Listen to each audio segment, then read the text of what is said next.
I'm Jake, 26, a grease-stained guy working auto repair in the quiet suburbs of Richmond, Virginia. It's not glamorous, but it pays the bills, and I keep to myself living alone in a small apartment minding my own business. I've known Ryan since high school, bonded over loud music, beat-up trucks, and dodging trouble just before it caught us.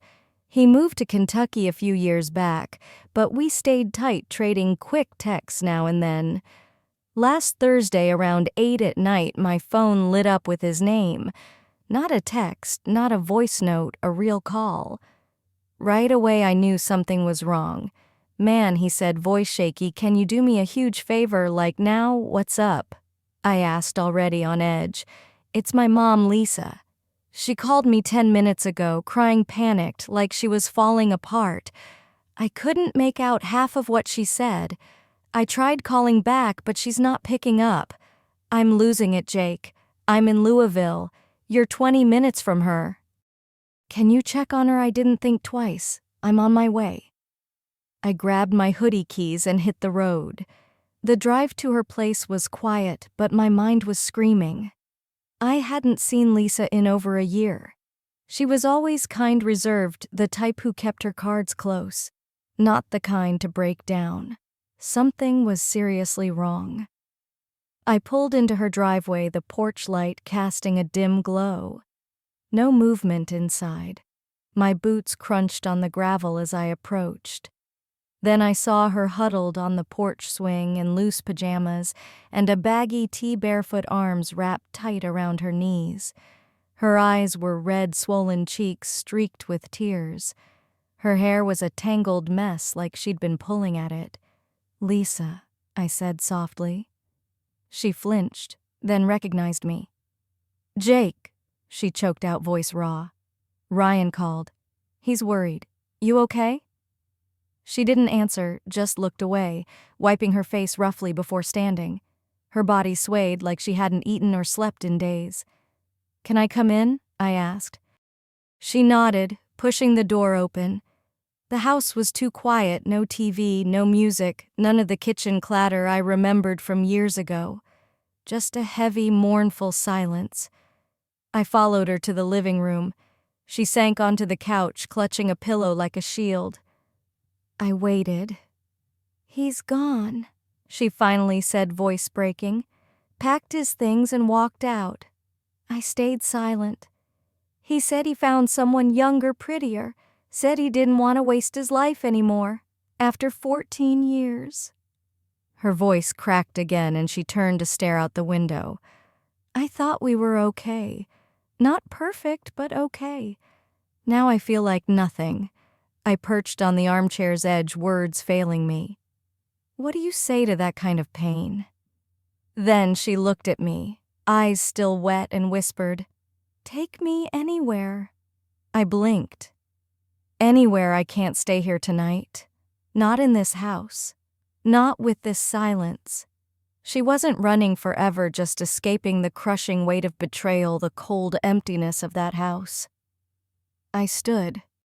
"All right, let's go." She wiped her face, grabbed a sweater, and followed me out. We didn't know where we were headed, only that we were leaving. She sat in the passenger seat, knees pulled up, arms wrapped around herself, staring out the window like the world didn't exist. I glanced over, checking she was still breathing. The road stretched empty, and I drove no destination, just motion. After 20 minutes, I pulled into a quiet overlook by Lake Anna. It wasn't far, but it was peaceful water stretching out, alone bench trees whispering in the dark. I killed the engine. "Want to get some air?" She nodded, stepping out.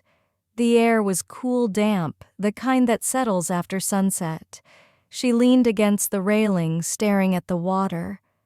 I kept my distance, giving her space to breathe. She took a deep breath, exhaling slow. "We came here once years ago," she said softly. "After a fight. He said he wanted a fresh start, said all the right things. I believed him." I didn't respond, unsure if she needed words or just someone there. I gave him everything. She went on. Time, love, forgiveness for things I shouldn't have. I told myself I was lucky to have him. Now I feel like a fool. Her voice shifted, not just heartbreak, but anger simmering beneath. You know what hurts most. He didn't even flinch, just walked out like I never mattered. I stepped closer. You matter. You always did. She turned, meeting my eyes for the first time since we left. Her gaze was hollow but steady. Why are you here? Jake Ryan asked me to check on you. That's not what I mean. I froze. She shook her head, looking back at the water. I'm sorry, I'm a mess. You're allowed to be. She gave a bitter laugh. A loud, funny. I've spent years asking permission to feel anything. A long silence stretched between us. Then softer, thank you for coming. I nodded. You don't have to go back tonight. We can find somewhere to crash, get food, clear your head. She hesitated, then nodded.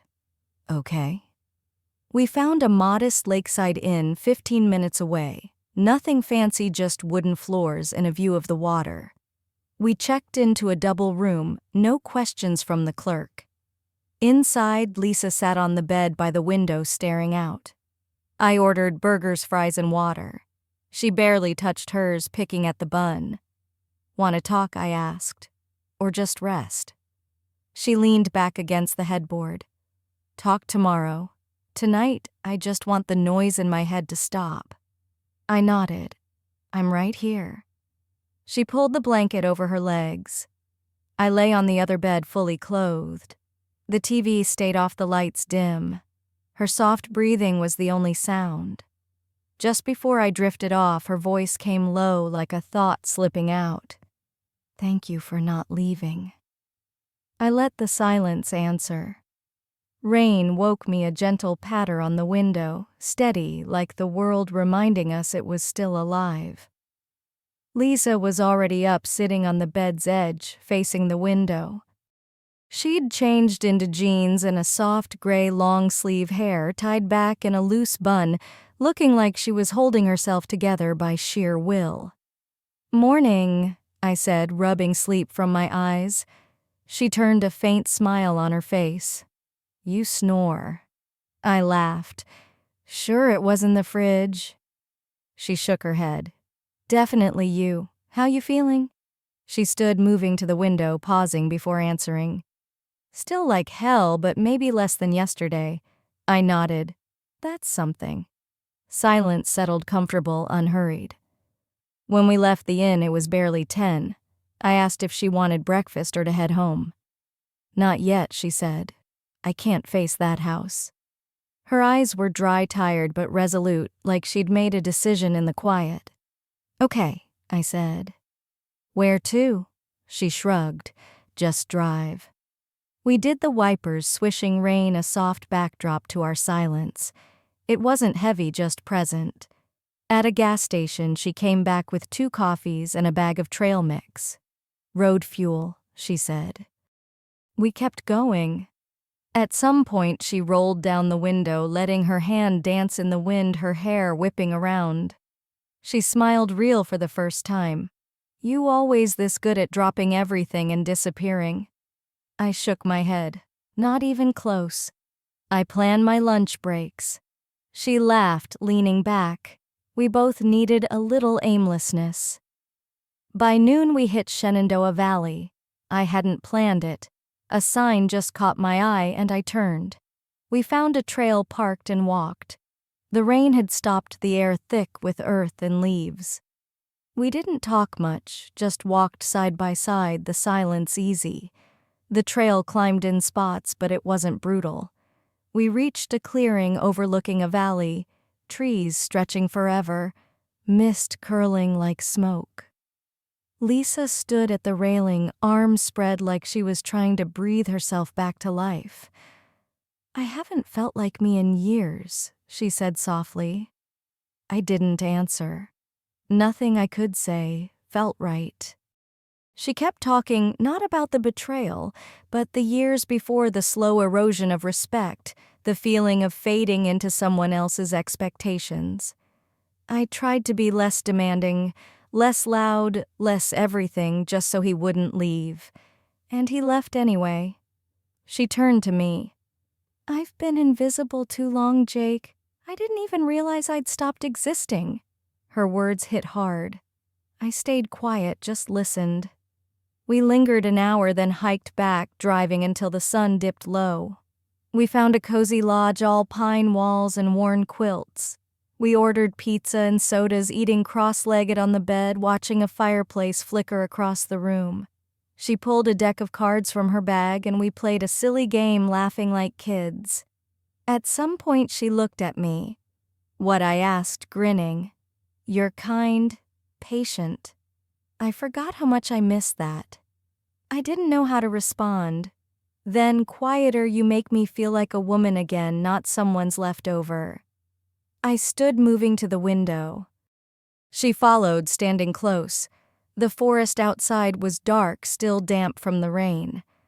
I don't know what this is, she said. I don't want to ruin it. Being here feels better than anything in a long time. I turned to her. Me too.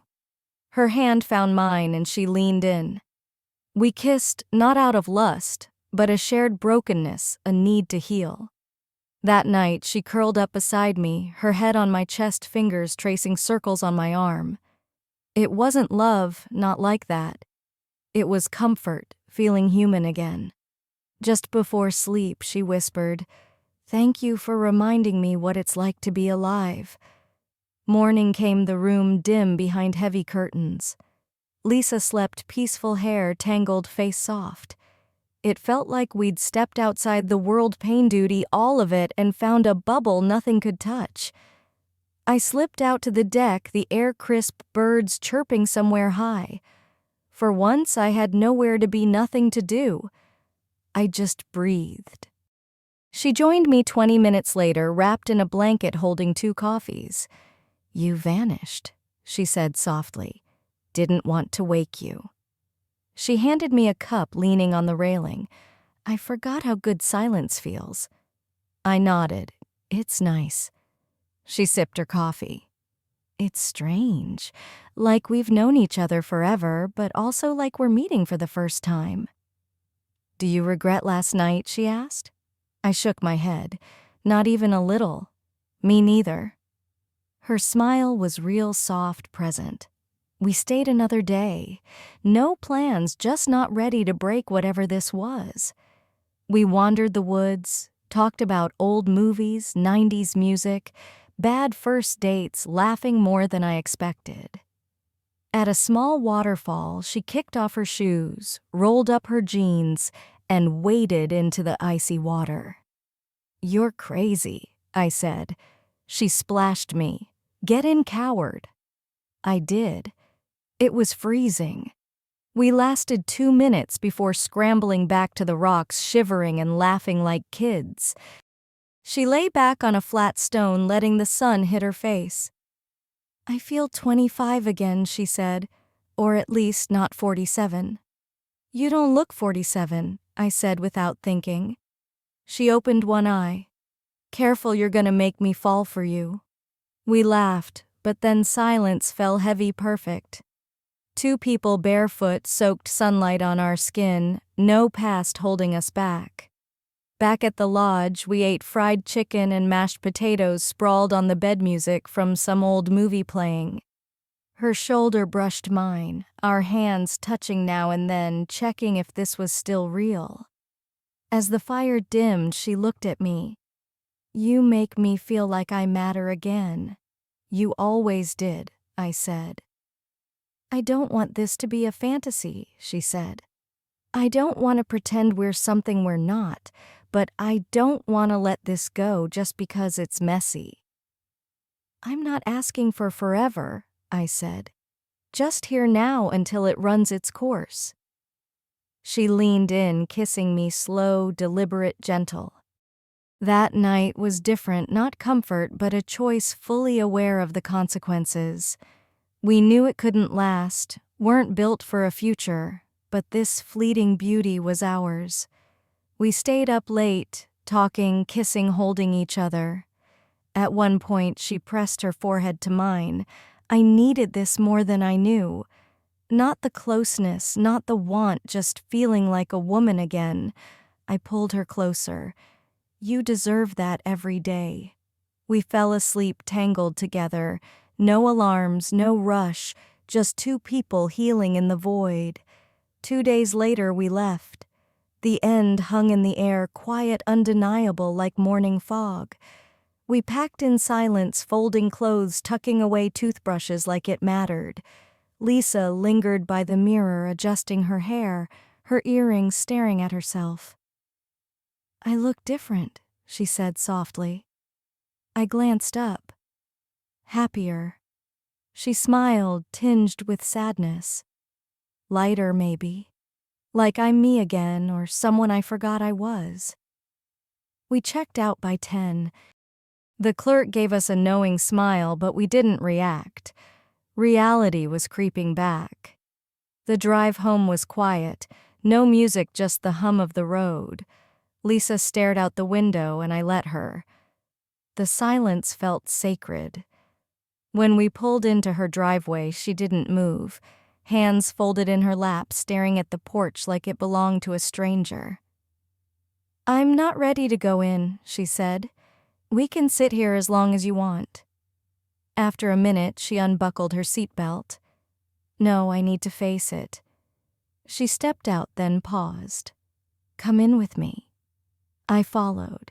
Inside, everything was the same, but the air felt lighter, the sadness less suffocating. She wandered the living room, touching the couch, a photo frame. Then she turned to me. I've been thinking, she said. This was real. I don't want to pretend it wasn't, but it can't bend into something else and still fit. I nodded. I know. You made me feel alive, wanted human, she said. I don't have words to thank you for that. But we can't keep this up. I stepped closer. You don't owe me anything. It's not about owing, she said. It's about being honest. You showed up. You stayed. You gave me something beautiful. But now I need to stand on my own. Her eyes were clear, focused, no tears. I get it, I said. She took my hand, holding it tight. This stays with me. Every minute. Me too. She hugged me, warm, final, then kissed my cheek. I'll be okay now. I believed her. I walked to the door, glancing back. She stood in the living room, arms crossed, a faint smile on her face. I drove home, the roads familiar but different. Something in me had shifted, not tragic, not hopeless, just changed. I'd lived something real rare, and now I had to let it go. Ryan texted the next day. Thanks for checking on her. She said you really helped. I didn't reply.